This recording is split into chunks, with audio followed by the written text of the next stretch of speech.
द्वादश स्कंद अष्टादश सहस्त्र श्लोक। आनंद कंद व्रजेंद्र नंदन श्री श्याम सुंदर की वांग में प्रतिमा, शब्द ब्रह्म की उपासना भगवान वेद व्यास जी की समाधि भाषा।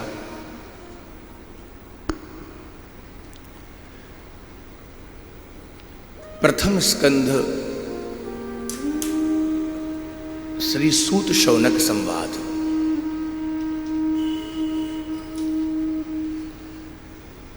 आज तीसरा दिन हो गया।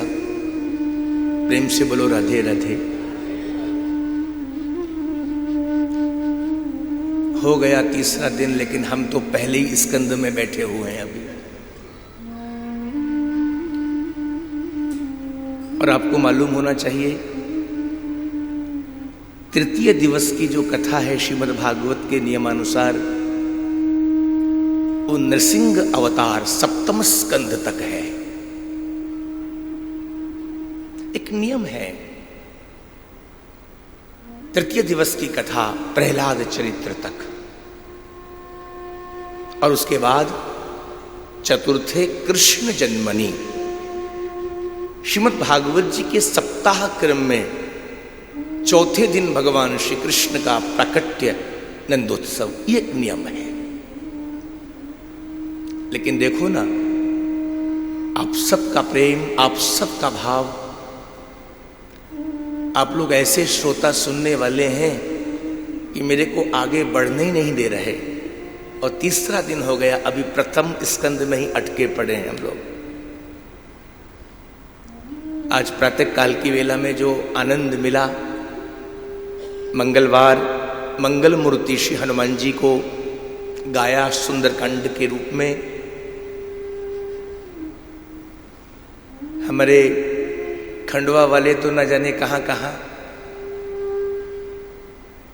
और मैंने कहा था, जीवन में याद रखना, मोते अधिक राम कर दासा।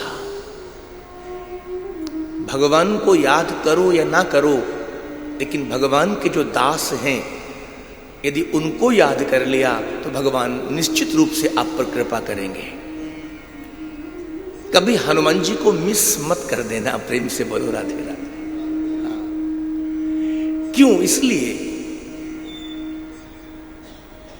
ये हनुमान जी वो हैं, राम जी से मिलाने वाले कौन? श्री हनुमान। चाहे विभीषण हो, चाहे सुग्रीव हो, चाहे भैया भरत हो, पूरे रामचरितमानस को आप रामायण को पढ़ लीजिए। विभीषण को राम जी से मिलाया तो किसने? श्री हनुमान जी ने। सुग्रीव जी को राम जी से मिलाया तो किसने? हनुमान जी ने। भैया भरतलाल जी को संदेश दिया तो किसने? श्री हनुमान जी ने। इसलिए जीवन में कभी हनुमान को मत भूलना। कहीं भी सुंदरकांड हो रहा हो, उसको मिस मत करना। चाहे 10 मिनट जाना, लेकिन हनुमान जी का जरूर स्मरण करना। और विश्वास कीजिए, यदि हमने सुंदरकांड का आश्रय ले लिया तो हमारे जीवन के जितने भी कांड हैं वो सारे के सारे सुंदर होते चले जाएंगे। ये विश्वास कीजिए। हमारे जीवन का भी बाल कांड है, हमारे जीवन का भी अयोध्या कांड है, हमारे जीवन का भी अरण्य किष्किंधा लंका कांड है। यदि हनुमान जी को हमने साथ ले लिया तो जीवन के सारे कांड सुंदर होते चले जाएंगे। प्रातः काल की वेला में यहां हमारे वृंदावनस्थ जितने भी कथा व्यास थे, वो सभी यहां पधारे और हनुमत आराधन मंडल के द्वारा हम सब ने सुंदरकांड का पाठ किया सामूहिक रूप से। बड़ा आनंद आया। अब देखो 2 बजे तो यहां से लगभग नीचे से उठे और पुनः यहां आप सबके बीच में। लेकिन आप लोग न जाने कहां कहां अस्तु, आइए कथा प्रसंग में प्रवेश करते हैं। पूर्व अक्षयिका में हम कल बड़े भाव और श्रद्धा से सुन रहे थे पितामह भीष्म के पावन चरित्र को, जिन पितामह भीष्म ने अपनी मति बुद्धि को भगवान को समर्पित कर दिया।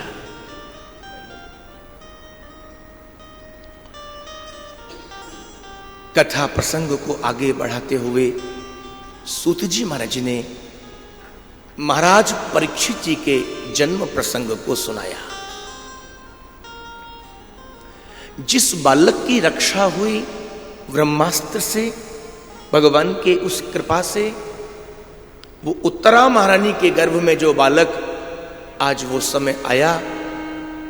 हस्तिनापुर के राजप्रासाद में सज्जनों, महारानी उत्तरा ने बालक को जन्म दिया। चारों ओर शहनाइयां बज उठी, नगाड़े बज उठे, वेदज्ञ पौराणिक ब्राह्मण आए। युधिष्ठिर जी महाराज के पौत्र, अर्जुन के पुत्र, उत्तरा के अर्जुन के पुत्र आज नवजात बालक का नामकरण किया। इन समस्त वेदज्ञ ब्राह्मणों ने विष्णु रात नाम दिया। विष्णु ना रात रक्षित, जो भगवान विष्णु के द्वारा, भगवान नारायण के द्वारा अपने मां के गर्भ में रक्षित हुए हैं, इसलिए इनका नाम विष्णु रात। सारे वेदज्ञ ब्राह्मणों ने सुंदर बालक का भविष्य बखान किया। ये बालक कैसा होगा। एक दिन क्या हुआ, बालक विष्णु रात थोड़े बड़े हो गए। अब कभी ऊपर, कभी नीचे, कभी दाएं, कभी बाएं, कभी पीछे, खुली आंखों से, अपलक नेत्रों से आंखें फाड़ फाड़ कर चारों ओर देखने लगे। माता उत्तरा ने बालक पुत्र विष्णु रात को पूछ लिया, बेटे जब देखती हूं तुम इधर उधर झांकते हो, ऊपर नीचे देखते हो, ये खुली आंखों से आंखें फाड़ कर किसको देखते हो।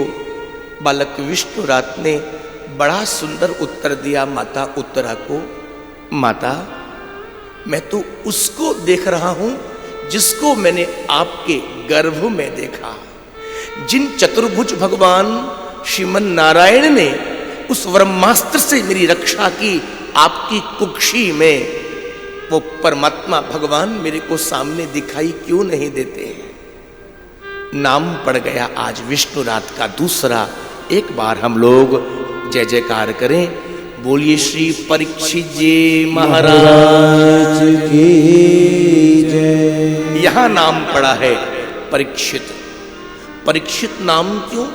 परितः, चारों ओर, इक्षितः, जो अपने इष्ट को, आराध्य को, परमात्मा को, ईश्वर को देखे, वो कौन है? परीक्षित। जो भगवान की परीक्षा में उत्तीर्ण हो जाए, वो कौन है? परीक्षित। बालक परीक्षित आज धीरे धीरे बड़े हुए। एक दिन तीर्थ यात्रा से लौट करके विदुर जी आए। सज्जनों, आपको मालूम होना चाहिए, जब से महाभारत का युद्ध आरंभ हुआ, जो विदुर है ना, कौन है? पांडवों के चाचा जी हैं, काका विदुर। बहुत बड़े पंडित हैं, बहुत बड़े नीतिज्ञ हैं। इनका युद्ध से कोई मतलब नहीं, कोई प्रयोजन नहीं। ये विदुर जी तीर्थ यात्रा के लिए चले गए, लेकिन आज जब सुना कि युद्ध विराम हो गया और युधिष्ठिर जी राज सिंहासन पर आरूढ़ हो गए, तो तीर्थ यात्रा करते लौटकर हस्तिनापुर में पधारे। युधिष्ठिर जी महाराज ने अपने काका विदुर जी का स्वागत किया और बड़ी सुंदर बात कही आज। भवद विधा भागवता तीर्थ रूपा स्वयं विभो तीर्थि कुर्वन्ति तीर्थानि स्वांतस्तेन गदाभृत।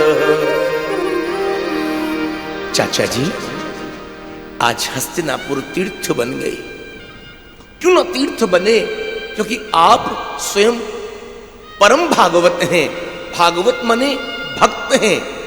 आप जैसे परम भागवत भक्त के चरण हस्तिनापुर में आ गए तो आज हस्तिनापुर कोई साधारण राजप्रासाद नहीं रह गया, साक्षात तीर्थ बन गया। तीर्थि कुर्वन्ति तीर्थानि। जैन धर्म में संतों को तीर्थंकर के नाम से जानते हैं। तीर्थंकर क्यों कहते हैं? जो तीर्थ को भी तीर्थ बना देवे। तीर्थ शब्द का अर्थ है एक तो जल और एक अर्थ है तीर्थ माने पवित्र। जो तीर्थ को भी पावन बना दे, पवित्र बना दे, वो कौन है? तीर्थंकर। तीर्थंकर, ये संत, ये महापुरुष, ये महात्मा, ये तीर्थंकर हैं। जब किसी तीर्थ में जाते हैं, वृंदावन आते हैं, हरिद्वार जाते हैं, तो उस तीर्थ को भी तीर्थ बना देते हैं, उसको और भी पावन पवित्र बना देते हैं। आज हस्तिनापुर पवित्र हो गई। अब एक दिन सज्जनों, विदुर जी ने देखा धृतराष्ट्र महाराज अभी तक आसक्त हैं राजप्रासाद के प्रति। इनकी ममता छूटती नहीं। इतना षड्यंत्र हुआ इस हस्तिनापुर में, इस युद्ध के बीच, लेकिन अभी तक इनकी आसक्ति साम्राज्य के प्रति। एकांत में बैठे और एकांत में बैठ करके विदुर जैसे ज्ञानी ने महाराज धृतराष्ट्र को वैराग्य का उपदेश किया। ऐसा उपदेश हुआ, वैराग्य आया और मध्य रात्रि चुपके से धृतराष्ट्र महाराज चल दिए आज निर्जन जंगल के लिए। जब महाराज नहीं तो महारानी गांधारी क्यों? महारानी गांधारी भी उनके पीछे पीछे, ऐसी कथा श्रीमद् भागवत में है। एक दिन परीक्षित जी महाराज विवाह के योग्य हो गए। युधिष्ठिर जी महाराज ने मन में सोचा, अब परीक्षित राजगद्दी के योग्य पात्र बन गए हैं। इरावती के साथ इनका विवाह हुआ। राजगद्दी पर युधिष्ठिर जी महाराज ने अपने पौत्र परीक्षित जी को आसीन किया, राज मुकुट धारण करा दिया। राजगद्दी सौंप करके पांचों पांडव भाई चल दिए हिमालय के लिए, स्वर्गारोहण के लिए।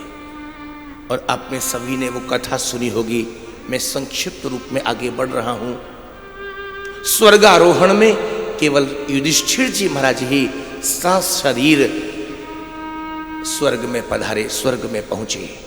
सब चारों भाइयों का पतन हुआ। पतन जीवन में किसका होता है? जिसके जीवन में ईगो, अभिमान, कैसा भी ईगो, कैसा भी अभिमान, पतन निश्चित है। विश्वास कीजिए, जीवन में कभी अभिमान ना आ पावे। ये अभिमान, सज्जनों ध्यान देना, ये भगवान का भोजन है। थोड़ा सही ला दो।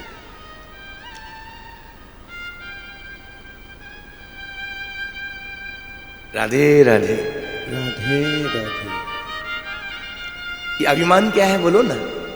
भगवान का आहार है, भोजन है। भगवान सब कुछ सहन कर लेंगे आपका। जरा भी ईगो आ गया, मैं, बस भगवान को बर्दाश्त नहीं होता। भीमसेन को भी एक अभिमान बल का, मैं बहुत बलशाली हूं, एक एक भुजा में 10-10 हजार हाथियों का बल है। भीमसेन स्वर्ग नहीं पहुंच पाए, स्वर्गारोहण में पतन हुआ। नकुल को भी अभिमान। नकुल को काहे का अभिमान? मैं बहुत रूपवान हूं। रूप का अभिमान नकुल के जीवन में नकुल भी नहीं पहुंचे। सहदेव को मैं बहुत बड़ा ज्योतिषी हूं, ज्योतिष विद्या का बहुत बड़ा पंडित हूं, ये विद्या का अभिमान। अर्जुन को अपनी धनुर्विद्या पर इतना अभिमान कि पूरे जगत में सबसे बड़ा धनुर्धारी केवल मात्र मैं हूं। चारों भाइयों का स्वर्गारोहण में पतन हुआ। अकेले कौन? वो धर्मराज युधिष्ठिर जी महाराज ही स्वर्ग में पधारे हैं। धर्मराज है ना। महाराज परीक्षित धर्म पूर्वक प्रजा के पालन में संलग्न हो गए। सज्जनों, 3 अश्वमेध यज्ञ किए महाराज परीक्षित ने। गृहस्थाश्रम के बीच जन्मेजय आदि 4 पुत्रों का जन्म हुआ है। अब एक दिन क्या हुआ कि महाराज परीक्षित जंगल आखेट करने निकले, शिकार खेलने के लिए। अचानक क्या देखा? सामने से आती एक गऊ को, गाय को, एक वृषभ बैल को। क्या देखते हैं महाराज परीक्षित? वृषभ बैल के 3 पांव टूटे हुए, लड़खड़ाते हुए, गाय को रोते हुए देखा। महाराज परीक्षित विचार करने लगे, मेरे शासन काल में गौ माता की आंखों में अश्रुबिंदु और ये धर्म स्वरूप ये वृषभ एक पांव पर लड़खड़ाते हुए कौन है? ये आपकी दशा किसने बनाई? जब महाराज परीक्षित ने पूछा तो गाय ने अपना परिचय दिया। महाराज की जय हो। महाराज, मैं मूर्तिमती पृथ्वी हूं। बैल ने अपना परिचय दिया, मैं मूर्तिमान धर्म हूं। ओहो, आप धर्म हैं, आप भूदेवी पृथ्वी हैं, लेकिन आपकी ये दशा किसने बनाई? दृष्टि डालिए पीछे की ओर, पीछे की ओर, दूर। जो महाराज परीक्षित ने ऐसे दूर देखा, काला जिसका रूप राजा का वेश धारण करके हाथ में नग्न तलवार लेकर दौड़ता चला आ रहा था। राजा का वेश धारण करके मेरे साम्राज्य शासन काल में कौन है ये? एक धर्म के ऊपर आघात, एक पृथ्वी पर आघात, आज जीवित नहीं छोड़ूंगा। और सज्जनों, महाराज परीक्षित दौड़े। जो आज मारने को हुए, इस काले पुरुष ने राजा के वेश में महाराज परीक्षित के चरणों में साष्टांग मैं शरणागत हूं। और आप कौन हैं? आप राजा हैं। शरण में आए हुए की रक्षा, उसको अभय देना, ये आपका धर्म है, आपका कर्तव्य है। आप मुझे मत मारिए। कौन है तू? एक पृथ्वी पर आघात, धर्म पर आघात करता है और राजा का वेश धारण करके। इस काले पुरुष ने अपना परिचय दिया। महाराज, मैं कौन? मैं कली हूं। कौन हूं मैं? कलियुग। कली तू यहां कैसे? बोले, मेरा टर्न जो है, मुझे तो आना ही पड़ेगा ना। सबका अपना अपना टर्न होता है। सतयुग के बाद त्रेता, त्रेता के बाद द्वापर, द्वापर के बाद बोलो ना कलयुग। अब ये मेरा टर्न है। परीक्षित जी महाराज ने कहा, वो तो तेरा ठीक है टर्न है, लेकिन मैं कहता हूं तू रिटर्न हो जा, चला जा मेरे साम्राज्य से। बोले, जाऊं तो कहां जाऊं? रहने को तो जगह चाहिए, स्थान चाहिए। महाराज परीक्षित ने इस कलयुग को सज्जनों 4 स्थान दे दिए। प्रेम से बोलो राधे राधे। कली, जाओ, हम तुम्हें रहने को 4 स्थान दे रहे हैं।